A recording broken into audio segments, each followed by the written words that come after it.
Today's conversation is for the mom who loves Jesus but lies awake at night worrying about her child, wondering where she went wrong and if God is still working. Well, if you've ever walked through a season where your faith felt tested or God felt silent, this conversation may speak to your heart. Dawn Ward is a mom who walked through deep pain with her children and discovered God's grace in the middle of it. Dawn, thank you for joining me today and telling your story, such a strong story about your life, your family and your sons. Thank you for having me today, Nancy. I look forward to our conversation. Talk about the hardest season as a mom and the story that goes behind that. The hardest season. Well, I've been at this for a while now, Nancy. My oldest son is going to be 40 this year. I have one son who's 37 and my daughter's 33. She still lives at home with us. She's on the autism spectrum and she's doing well. She's working and everything, but I don't really have that empty nest. And so I kind of like to talk from that perspective of understanding, what it's like when our more mature kids, those kids that we think should be adulting and should be living their life and mom should be kind of staying out of their business and what it's like when they're not doing well. And for me, it all started with actually it was my middle son and he was 17 at the time. I found out that he was, using drugs and he actually had come to us and told us that he was. And we had raised him at Christian school and a church and just, it wasn't on my radar to look for it. Even though I had noticed his appearance was changing and grades were slipping, it just was the last thing I would have expected. And so when you ask about that hardest moment, I still look back to that moment when I felt like the rug was just ripped out from underneath me and I felt like I didn't have any hope because when I heard drug addiction, I felt like, hey, this is a life sentence. Oh, once an addict, always an addict was kind of the verbiage that was going on around back then. And I had so much fear that he would either end up, in jail, in prison, incarcerated for the rest of his life, or worst case scenario, that he would actually die from it. So I remember that feeling of just despair. And even as a believer, not knowing how to reconcile what was truth with what was the enemy's lies, which was, science and fact that would help me to understand better what was going on. And that was truthfully just the start of our journey as because I said my son had asked for help and we went and got some counseling for him and got some of the necessary resources and it wasn't easy, but over the next few years he really did want hope, want help, got in with a good Christian program and he was able to get his life going the direction that with God's help that he's doing well today, married, happy, has a good career and he's a testimony. We're very grateful. But when it happened about a year and a half later with his older brother, well, by then we thought we had dodged a bullet. We thought, hey, he's in college, he's doing great. He would even beat up his little brother sometimes. Say, I'm going to punch you out for what you're doing to our parents. But he got addicted during the time when he had a major surgery on his stomach, and they were telling us that the medications weren't addictive. And so for him, I think it was just this like mother's milk for him. I think that he had had an ongoing congenital birth defect we weren't aware of until 20s, and it was a stomach condition. Later, I found out my uncle and my cousin both had to have this surgery. And so he had been dealing with anxiety, pain, chronic pain, just a lot of things so that when these pain pills came into his life, he, I think, actually liked them. It wasn't just get out of pain. It became something that he became dependent on and very quickly. And so I think he started to self-medicate in the sense of calming anxiety, helping with depression. Then when we realized there was a problem, and we said, hey, look, we need to take you to the doctor and talk about this. By then, our family doctor said, hey, the medical profession has done you a disservice, and they should have told you that these were addictive substances, and we're seeing a big problem with people getting off of them. And by then, he was taking mental health drugs like benzodiazepines, like Xanax, Ativan, those type of things. So his drug of choice kind of became the opiates and the anti-anxiety medication. And that became kind of a chronic, ongoing issue for us. So when I look now at the low point in my life, I would say the weariness of having those periods where he's doing very well. And then when he does crash, it just seems to take him so much lower and cost him so much more. And as a mother, naturally, you grieve more for the consequences, you know, whether I'm still praying and believing that God will eventually help him really get his aha moment where he says, I can't keep going back to self-medicating and I have to do this the way, you know, I've got to ask doctors for help and I've got to do the things I need to do and I've really got to turn this over to Jesus. But the other side of it is each time this happens, the consequences and the risks become greater. And as a mom, you start to really look back and grieve that loss of what that life could have looked like because of knowing that his talents and his gifts and his humor and his strength. And so to see all of that and realize that he can make one or two bad choices and have it just spiral so quickly, I think has been one of the harder, more um, difficult times for me to reconcile as I've gone through now almost 20 years of this. Wow, you seem so calm for somebody who's been going through this for a long time.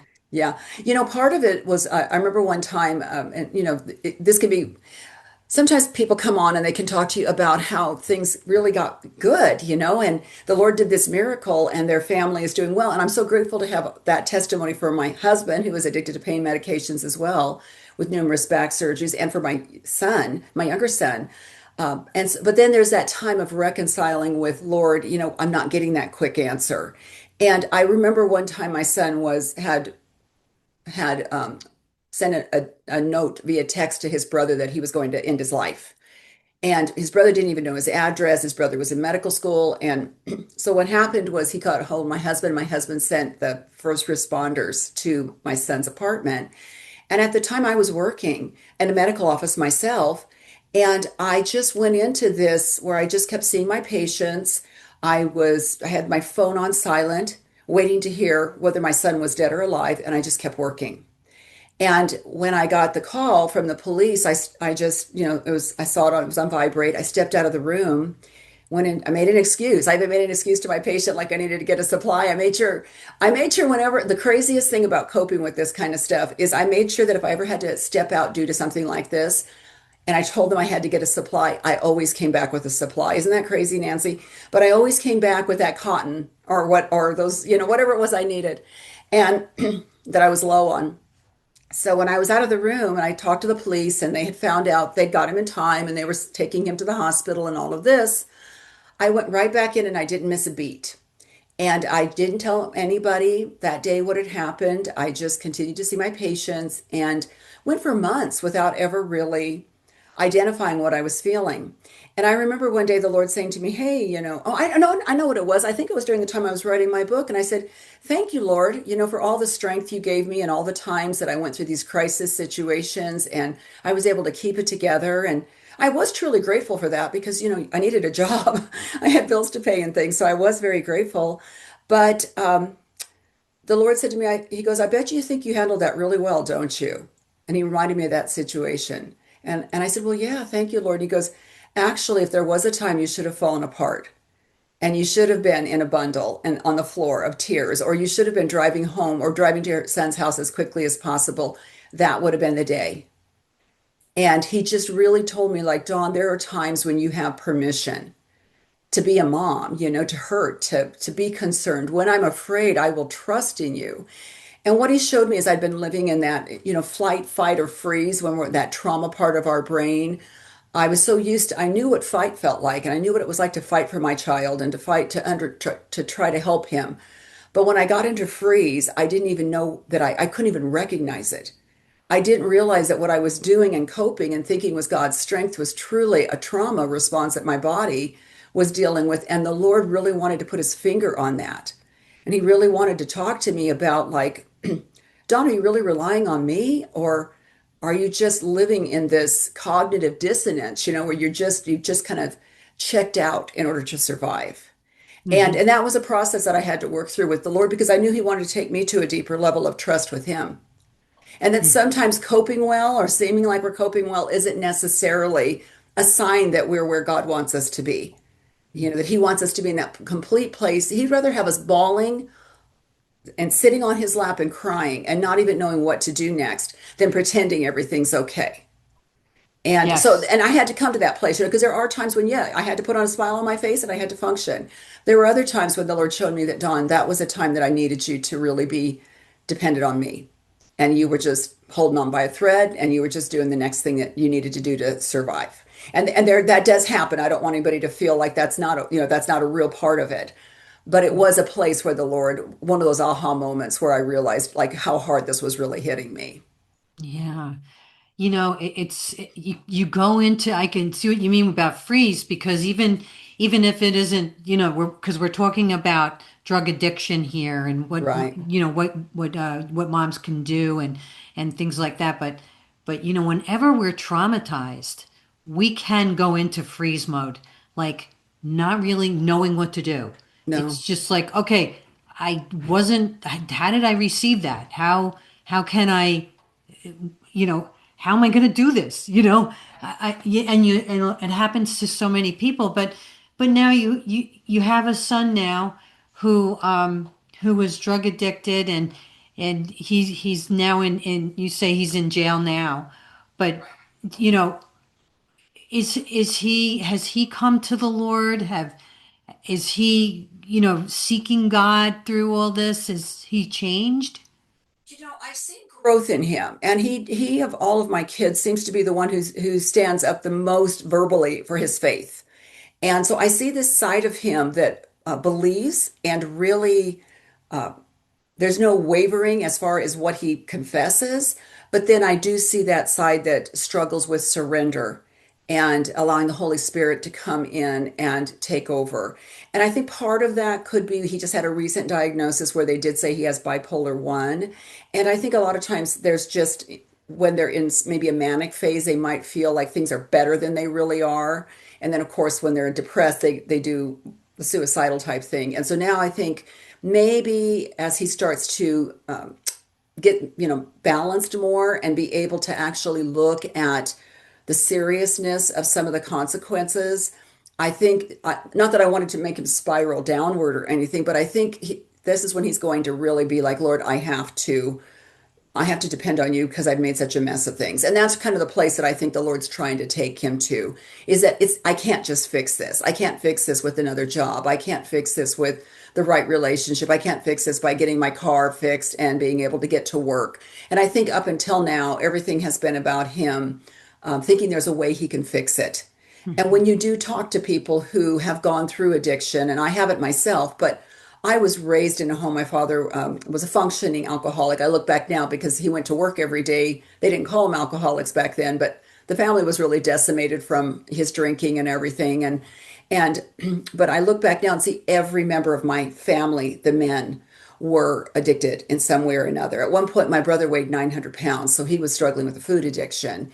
And so I look at this and I see these life controlling issues that they were all dealing with. And I wasn't raised in a Christian home, but I remember being like 4 years old, and the Lord reached down and took my hand and said, hold on to my hand and never let go because you're going to need me for this life.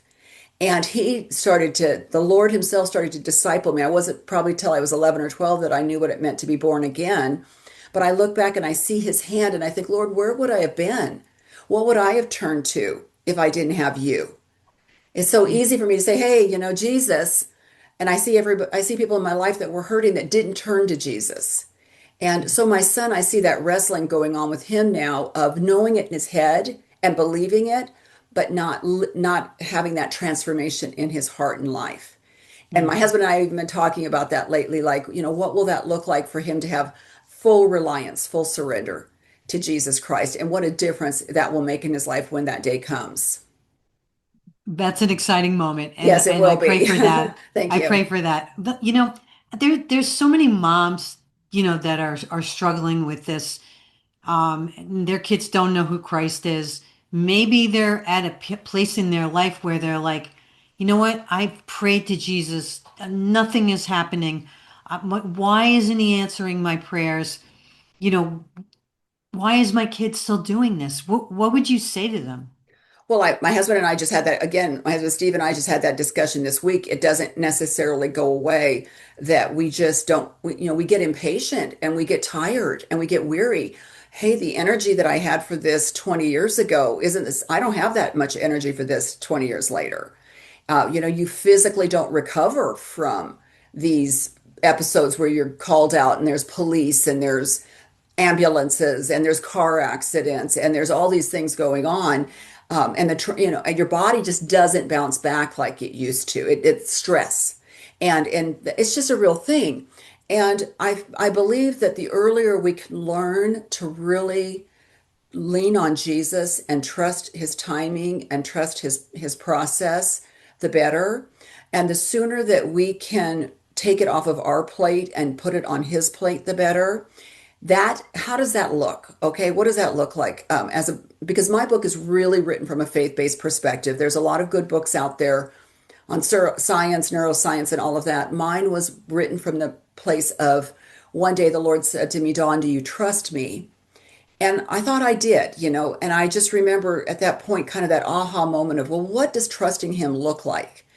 And another thing he said to me was, I have a lot to say about addiction in the Bible. He said, I have a lot to say about everything. There's nothing that you can go through in this life that I don't address in my word. I just need you to get in there and I need you to dig deep. And I need you to see what I say about it. And as a result, the book that I wrote has almost 400 Bible verses in it. And because the Lord is so faithful to address every place that we're hurting, every place that we're lacking. And for me, trusting him, when I said, well, what does it look like to trust you? He said, I want you to start coming to my word, coming to the word for what I'm speaking to you, not trying to get help for your child. I want you to Google Christian moms, help for Christian moms whose children are struggling with addiction, not help for the child who's struggling with addiction. And so for me, he was getting me to the place of, yes, now remember, I'd been going through this. This was probably 10 years ago. I'd been in this 10 years and I was fighting tooth and nail for my children. And, I was in the process losing my personal relationship with Jesus because every time I was coming to him, it was about my child. And it was about fixing my child. And I was ruminating on fixing, you've got to save your son, you've got to save your son, you've got to save your son. This was just playing like a broken record. So I had to come to an aha moment too. I had to come to my clarity, my rock bottom, where I said, if I claim that nothing else matters, Jesus, you are on the throne of my life. Though you slay me, yet will I trust you. Why am I not living that way? And so trusting him began to be the baby steps that he was giving me of, oh gosh, don't send that text message to your son right now. I want you to sit down and spend some time with me in my word and prayer. Don't go into the word looking for that right Bible verse to send to him, but instead, how, Lord, are you speaking to me? And so that was the process that I had to work through of recognizing that my children had become idols in my life.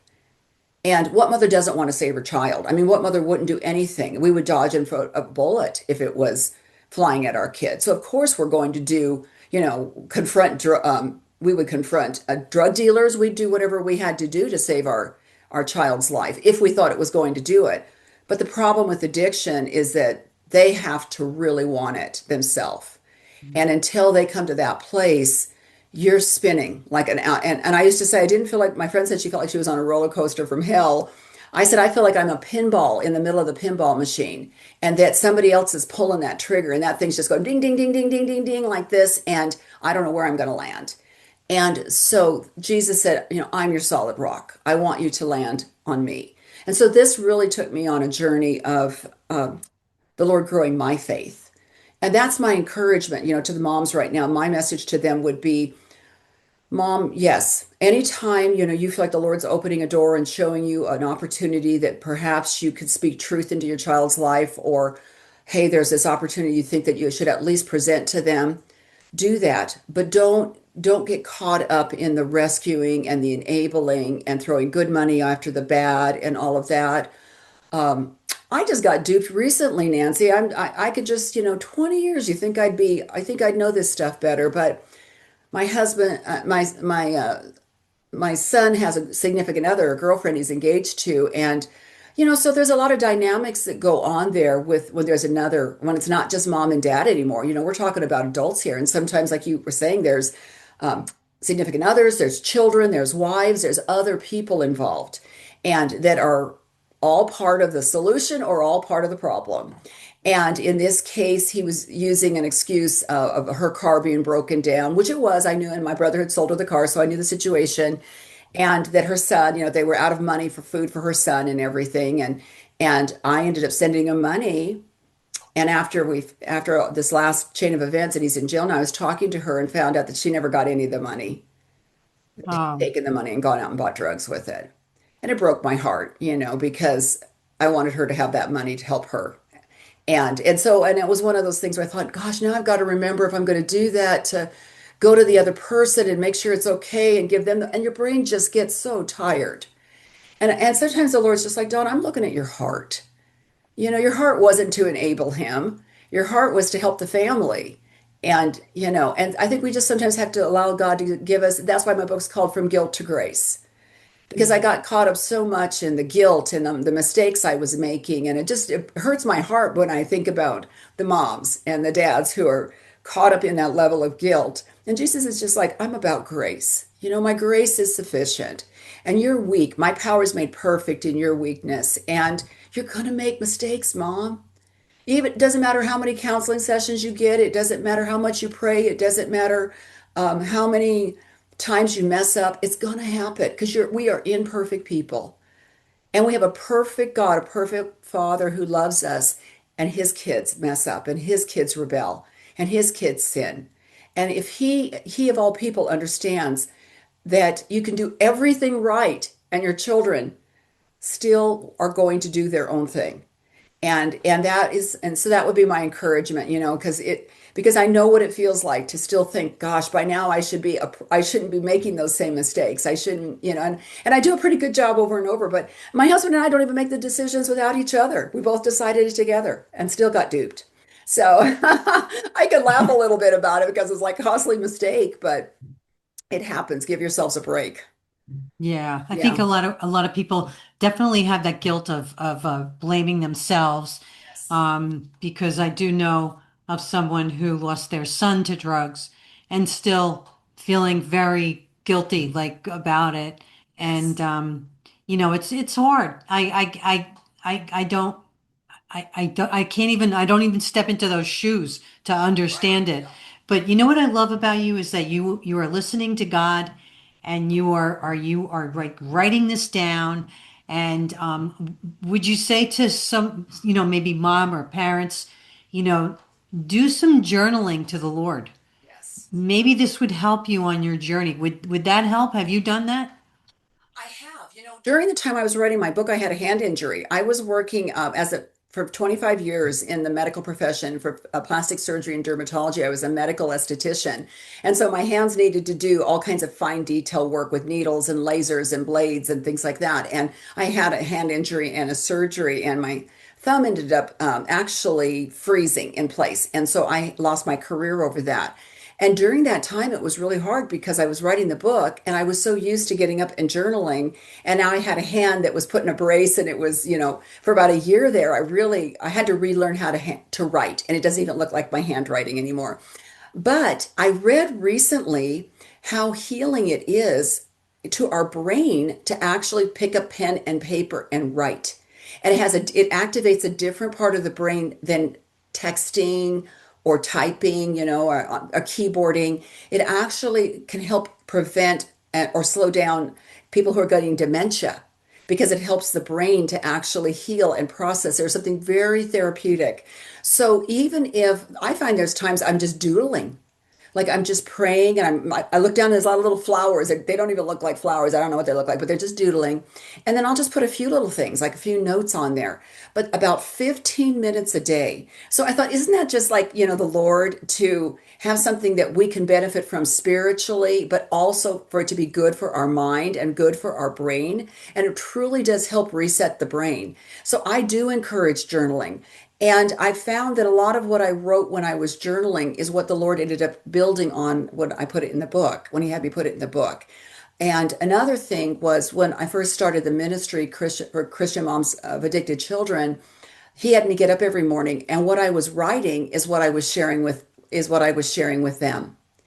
And I was sharing with them whatever the Lord was revealing to me. So, moms and dads, He will speak to you in those quiet moments. He will speak to you if you just have that pen and paper in your hand and you just pen whatever it is you're worrying about, whatever it is you're concerned about, and let him speak to you, I promise he will be there. Yeah. And can you give an encouraging word if someone is spiraling right now because their child is going through this? I can. The scripture that stands out to me that I hold on to is Hebrews 4:16. And it says, "Let us then with confidence draw near to the throne of grace, that we may receive mercy and grace to help in time of need." And my encouragement to them is get support. I personally needed Christian sisters in the Lord who understood, and that's why the Lord had me have a Facebook group of women who can pray for each other and encourage each other, pray for their children, glorify the Lord. And then this verse, that word mercy and that word grace, that unmerited favor and yet the mercy of God just to pour out his loving kindness in us when we're hurting and we're broken. And so don't try to do it alone. Get the encouragement you need, and whatever you need for support, be sure and get that. But go to Jesus, run to him over and over and over again. I promise he'll be there for you. Wonderful. And everyone, this is the book From Guilt to Grace, Hope and Healing for Christian Moms of Addicted Children. And so, Dawn was just talking about her Facebook group. Dawn, where can they get this book, which will help them, you know, kind of just navigate what to do and find out about the Facebook group or anything else or your website? Yes. So the website is thefaithtoflourish.com. So, or you can go to dawnrward.com. Either one will take you to The Faith to Flourish, and it will have the book there. There's a tab in there for moms whose children are struggling or women whose loved ones are struggling with addiction that has all of that. They can also find me on social media under The Faith to Flourish or Dawn R. Ward, and I'll be on Instagram and Facebook, LinkedIn, those places. Great. And what would you like to leave my audience with today? I want to leave them with please don't ever lose hope. God's timing is perfect. He loves your child more than you love your child. If this is even a child situation, if it's your spouse, if you have another member of your family who's struggling in any way, and that just seems to be consuming you and causing you fear, take them to Jesus. And above everything else, let Jesus heal you. Let Jesus encourage you. Let Jesus love on you because he loves you more than you know. Well, I hope you were blessed by this conversation and reminded that God is still working in your life. And be sure to come back next time for more faith filled conversations here on the call. See you then.